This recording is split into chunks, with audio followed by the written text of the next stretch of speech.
I wanted to actually do a spatial video to explain to you how I did this particular card. I noticed that things get a little bit darker, so I'll try to brighten it later on. And basically it's using dry embossing technique, die cutting for a very clean and simple love you card. And the inside also has that kind of idea of writing it by hand. That's the die, and I'll show you that. Writing it by hand and then kind of finishing or starting long and then writing your word. But then it also has one that represents the shape of a heart that I just took on into the inside. And it has some little tiny hearts that you could put on the inside. Maybe I would have put it here in hindsight. So I want to show you kind of how you can do this card in it's just a 5-minute card. All right. So the first thing I did was I took Spellbinders dies and I used these last two here for the frame. Okay. So these are the card size dies. And I put both of those on the die cut machine and cut out this frame. Now that will cut out the frame, but it'll also give you a centerpiece. And I kept that for the inside of the card. And this is basically where you will stamp your sentiment when you're done. Okay, now what about the rest? So the dry embossing is probably the superstar in this card. And I just took a folder that has a nice deep impression. So it doesn't have to be 3D, but maybe your best embossing folders. And I'll show you some examples of kind of variations on that. But just pull out a few embossing folders that are nice and deep. If you have to put a shim, put a shim. But you want a nice deep impression. It really makes a beautiful focal point. And so use any one you have. All right, so now that you have your frame, the inside of the card, and the embossing panel, the last thing you need are these love yous, heart, and this, right?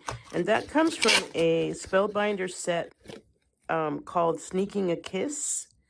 And it has this couple under an umbrella, sneaking a kiss, and all of those words in a little die cut.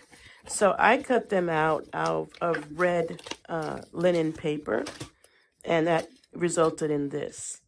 And once you have those pieces, all you have to do is, so for the outside of your card, you would adhere the embossed panel onto the card first.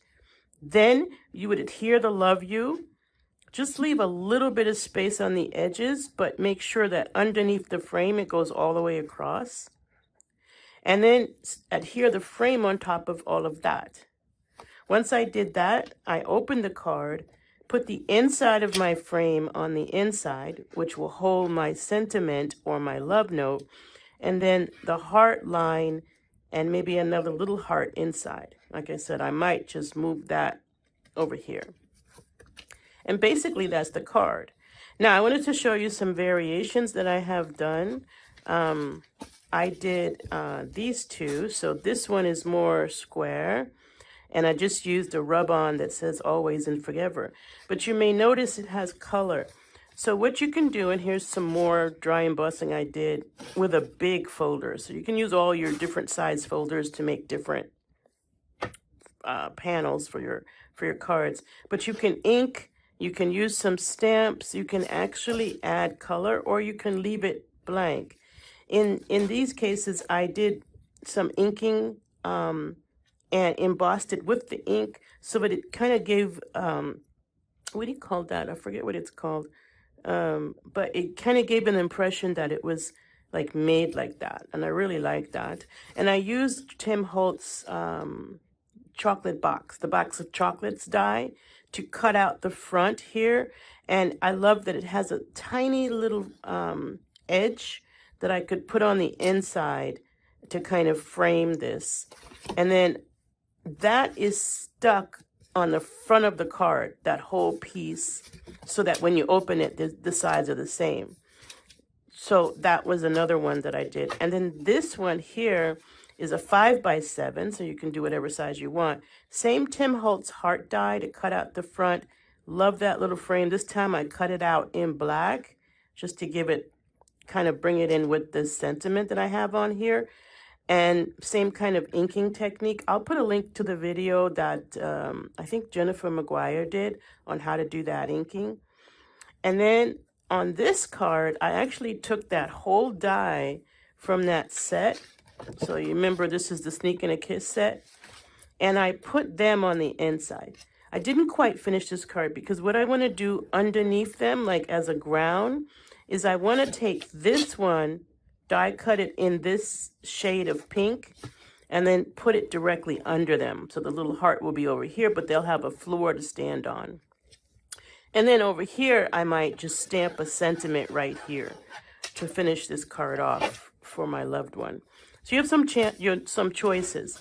Now, I will say, this is a tip that I want to give you that I learned, and I'll share a card that I did like this. But I first cut out a bunch of my favorite labels and die cut shapes. And after I cut them out, I dry emboss them. And I basically just put them in the folder. I don't have it handy. Okay. I put the shape in the folder after it is die cut, wherever I wanted to grab that piece of the image. And you can make these really cool, like this one is vertical, but you can decide, vertical, or this one I think is horizontal. So you can actually use pieces of your embossing image to create smaller focal points on your favorite dies. And I think this is a great way to make a clean and simple card really fast. So I wanted to show you that idea, and I've actually used about 3 different embossing folders here. Just go get your collection of embossing folders. I really liked using the stitch rectangle because you can leave some white space and it just shows off the stitching on the edge. This is the same embossing folder that I used here, only I used a piece of it, and now the front of my card will be maybe a little bit more clean and simple. Or maybe I'll use a contrasting color like a black or a red. All right, so wanted to share that with you. Thank you so much. And if you want to, you can watch this video in MetaQuest or on Apple Vision Pro, because both the Quest 3 and Apple Vision Pro support spatial video. Or you can just watch it in 2D on YouTube, but you'll miss the spatial aspect of it. All right, thank you. Happy crafting.